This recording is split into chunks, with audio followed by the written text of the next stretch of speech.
Hello YouTube, Turtleags here, bringing you another AFK journey video. The Necrodragon has returned, one of the toughest, I think, Dream Realm bosses out there, because he is able to spit out puddles that drain your energy and sap your HP. The kind of units you will bring against the Necrodragon will be very specific. Mobile units will be king against this boss. However, the reason why I say this is one of the toughest bosses is because unlike the other 5 Dream Realm bosses, you cannot really bring Coco. Coco just dies quickly because any unit that is stationary, meaning they're not moving around a lot, then they're going to die quick. And that includes Coco, which means that the damage mitigation provided by Coco won't last until the duration, like the entirety of the fight. And this is an issue you'll probably see in my runs, that this is one of the few bosses where until I get stronger and have a higher resonance level, I probably won't have a team surviving until the very end. What is nice though is that if we look at Analytica here, and one of my viewers, by the way, was asking me, "Hey Turtle, where do you look for, in terms of like discussions for the latest Dream Realm strategies?" Basically, AFK Analytica, they are a guild, the number 1 guild on server 1, that has a team of people who cook up some amazing teams. And I'll see if I can have an AFK Analytica invite link in the description of this video. But essentially, what you do is when you're on their Discord server, you see the AFK journey, and you know how there's a journey hub, right? You click on the journey hub, and in the middle, it'll have a bunch of different guides, and usually not usually, the topic that has the latest message will appear on top. And so usually the Dream Realm boss that is present for today will be at the top, because of course people want to know what's the best strat for the Dream Realm boss today, right? So as you can see, because today's boss is the Necrodragon, the Necrodragon boss discussion is near the top. And what I do is I typically right click and then follow the post. That way it kind of appears in my drop down menu whenever I'm on the server. So when you click on that, on the right, you'll notice you'll probably need to click the button that says jump to the present, because people message here a lot. Unfortunately, this is not the most organized, so you'll need to scroll up and you'll see what people have tried. Like this person tried this team, got this score. And I want you, whenever you're researching optimal teams, look at the score, because sometimes people will say, "Oh, I'm the best. I'm ranked 9 on my server. I have the best team in the universe." And then you look at their score and you have like 4 times their score. And the reason for that is because the Dream Realm bosses, if I was to kind of go over here, you'll notice how I'm on the epic stage already. You'll know that there's like common 2, I forget the third one, maybe it's like legendary, and then there's epic, and then there's endless mode, right? Every time you clear 100% HP of the Dream Realm boss, you'll get to the next hierarchy of basically the stronger version of that boss, which means sometimes the teams that were optimal in the previous boss will not be optimal for this boss, because you have to think more about survival, or maybe you have to think more about dealing more damage. So this is something I probably should have mentioned before, but since someone asked about it, thank you for asking. So now there's 2 meta-defining teams I do want to showcase today. One is one that I have tested personally that has gotten my personal best score, and then there's another one that Analytica cooked up that I will playtest. And of course, I will also playtest some free-to-play teams. That way you guys know how big of a difference score-wise you'll have compared to a meta, basically the best team. So, as per usual, we'll go ahead and first talk about Necrodrakon's abilities. By now, I'll probably have yapped your head off regarding his skills because you probably all know what he does, but for those of you who don't, basically what he does is at the 15, 40, and 65-second mark, he will cast his ultimate, which let me see, will increase the target's attack speed and increase the damage they take.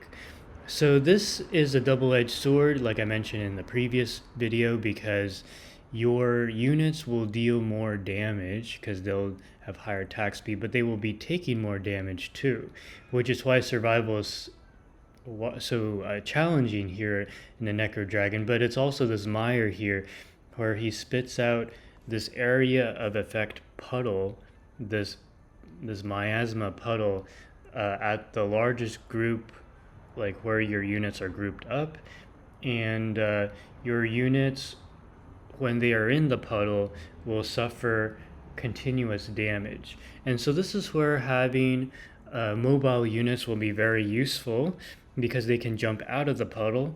Of course, sometimes they'll jump into the puddle, which is kind of monka, but at least they won't be inside the puddle the entire 4 seconds. And then here it's just talking about how he attacks 2 of the healthiest enemies, stunning them for 1 second and draining their energy. So this is where it kind of affects your attack as well, and it can also stun you, which can affect your healing, by the way. And then finally, he at the 5-second mark and then 20 seconds thereafter, like every 20 seconds, he will basically place kind of like a grenade under or a landmine under your units, and they have about 15 seconds to jump out of it before it explodes, dealing damage, reducing the energy, the attack by up to 2 stacks, and cannot be dispelled. So this is where having mobile units like Temesia, Corrin, and Merrily will be very useful, because they will deal good damage while also jumping out of the grenade so that their DPS is not affected and their survivability is not affected. Yeah, and Mevo, thank you so much for saying hi. Peterosian, hi. You guys are on YouTube, by the way. We're filming an updated Necrodrakon video. So the first team that I want to showcase is this one right here.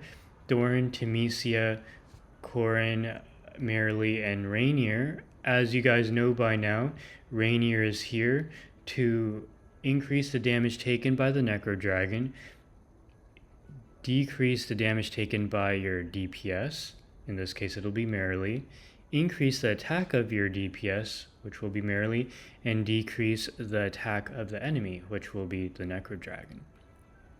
And of course we have Corrin to apply shields to improve our survivability. He's also a mobile unit that will jump around. Temesia is also someone who will move around the map and do good damage. Also apply a physical defense shred, which will help your units. We have Thorin to increase the damage taken by the Necrodrakon. Petrosian, thank you so much for the follow. Appreciate you. With his season skill, Thorin this time around does offer some, basically a mini Rainier effect, which is really nice. And then we're going to run the Quick Blade spell because in addition to improving our physical and magic defense by a lot, 35.2%, when you have it level 16, it also increases the attack and crit of your units, and it also does a 35% physical defense shred. So very useful skill. We'll go ahead and try this one first. This is the best team that I brought last time. Now, you could also experiment with the evocation spell. It's quite good because the evocation spell actually offers some defensive utility, such as mitigating damage by 45% with the first spirit, as well as providing leech rate for your units with the third spirit.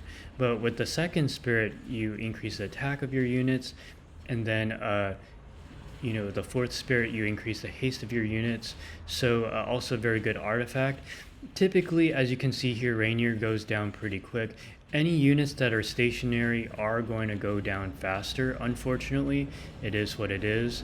That's why I'm kind of skeptical as to why the Analytica team brought sorry, my brain shut down. Brought Kruger, but we'll try Kruger. Okay, so this is the highest score I've achieved right now, 9.7 bill. This is a new personal best. Okay, and so this is the team that I feel is the optimal if you aren't running into survivability issues. And due to survivability issues, having higher resonance, having higher equipment, having a full set of charms, and this is where there's so much variability, because like for instance, my Rainier does, like, no matter how hard I try, I cannot get the full set, but someone who has a Rainier who has a full set will certainly survive a lot better than my units would. So they'll have an advantage. It is what it is. So now that we've gone over that team, let's go ahead and try the new team that Analytica cooked up. So here, instead of Corrin, we're going to run Kruger, and we're going to change the formation a little bit. So the purpose of Kruger is that he is able to apply a 40% physical defense shred, which can help increase the damage output of your Merrily. Now, the unfortunate part is we don't have Corrin's mobility, nor do we have his damage, nor do we have his shielding. So I'm kind of skeptical as to whether or not this will, Oh, he also swapped to the evocation spell. So I think after we do this run, what we'll do is we'll try...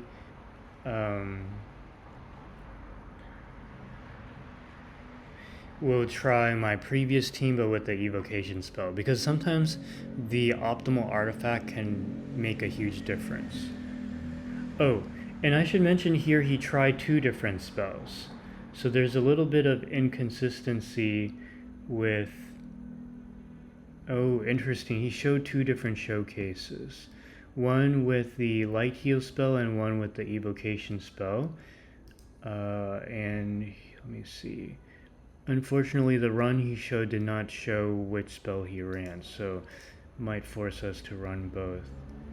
I think some people who upload on Analytica, they only show, like, they don't show everything, which is kind of monka, which means you have to spend more runs to test for yourself exactly which ones are the best. But I should also mention that even with the same spell and same team, you can get different outcomes, because sometimes your team will sustain or will take a lucky crit from the enemy. Sometimes your units will do more lucky crits, so it can affect your survivability. It can also affect your damage output. Yeah, and it doesn't seem like the evocation really improved the survivability of Rainier. He still died at around the 40-second mark. And Merrily is barely keeping Thorn alive here. Oh, we did achieve a high score already, so it appears to me the Kruger factor really does make a difference. It's either the Kruger factor or the artifact factor. Have you tried this team with the healing artifact? I'm going to try it next.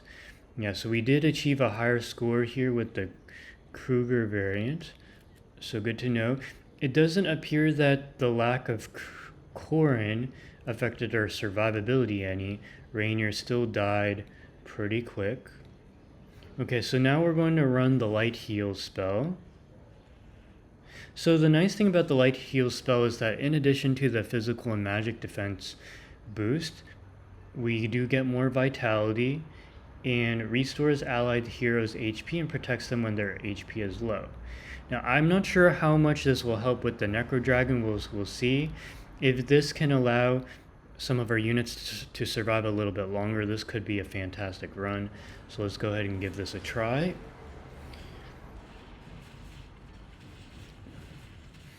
And Kruger does apply the physical defense shred pretty quick. which is really nice. Now I can't wait for my Rainier to get his support spell because that's going to help a lot.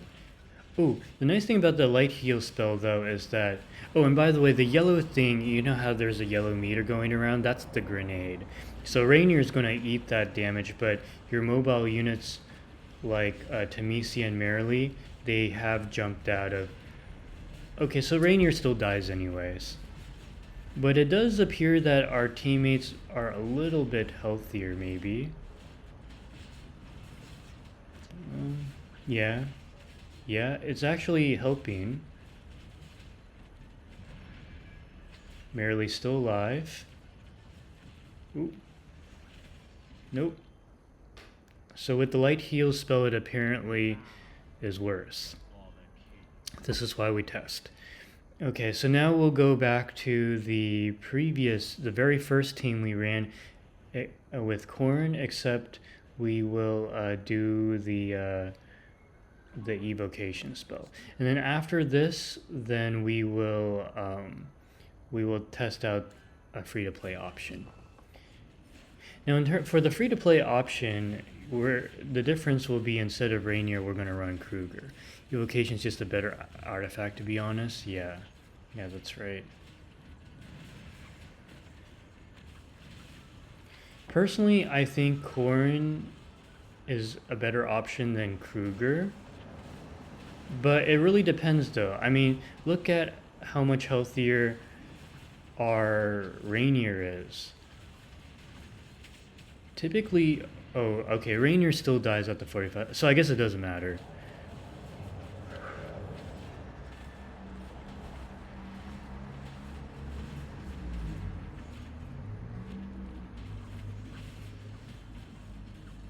Our team's barely hanging in there. Ooh. So there might be some RNG. Okay, so I guess the Kruger team is the... Oh, sorry, I meant to show the replay.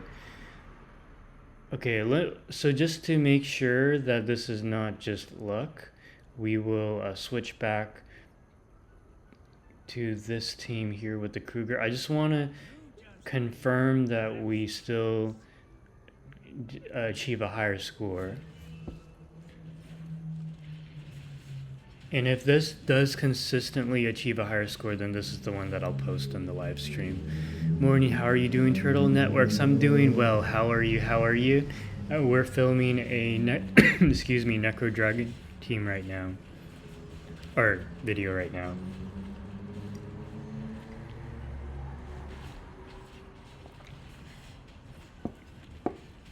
It appears to me, potentially, that Kruger with the evocation spell is the new best team that we've been able to cook up.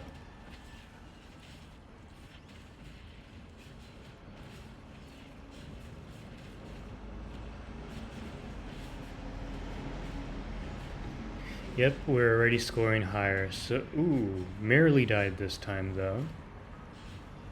Okay, so this appears to be the best team. Consistently above 10 bill damage. And as you can see, there was some variability, right? This time our Merrily died instead of being the last one to survive. So there's certainly some RNG involved. And sadly from the team, I only got Merrily and Thorin. Gotcha. Alright, so now that we've determined what the best team is, which by the way is this team, so I'll go ahead and screenshot this for the stream. We'll go ahead and go over a free-to-play option, which instead of Rainier would definitely be Corn. I do believe this team will probably do pretty well, simply because now you've got 3 mobile. You've basically put your mobile unit that can shield back into your party. I do think Corn is very good on this stage, so let's go ahead and give this a try. And by the way, Corn will be able to take advantage of the physical defense shred from Kruger. So let's see how this goes.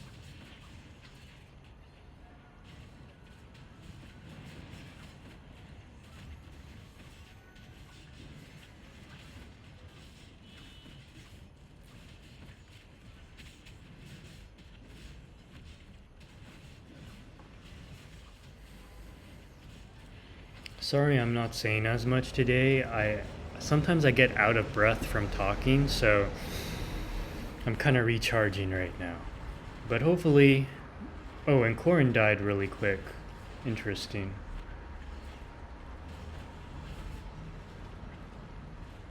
Not bad. Almost 9.5 bill damage. That's pretty good. What artifact would you run instead of the one you're using? I would probably run the Quick Blade spell. Or the Light Heal spell. Maybe the Light Heal spell. I think that's what more people are running. But test out both. You got 10 runs. Just test out both. I don't notice one much better than the other. Okay, so not bad. This is a free-to-play team. Very accessible. So I think that pretty much wraps it up for the video. Want to keep it short and sweet. If you have any questions, of course, you can leave a question in the comment section below or hop on to my live stream at twitch.tv/turtlelags. I do live stream every day or almost every day. So anyways, I will talk to you later.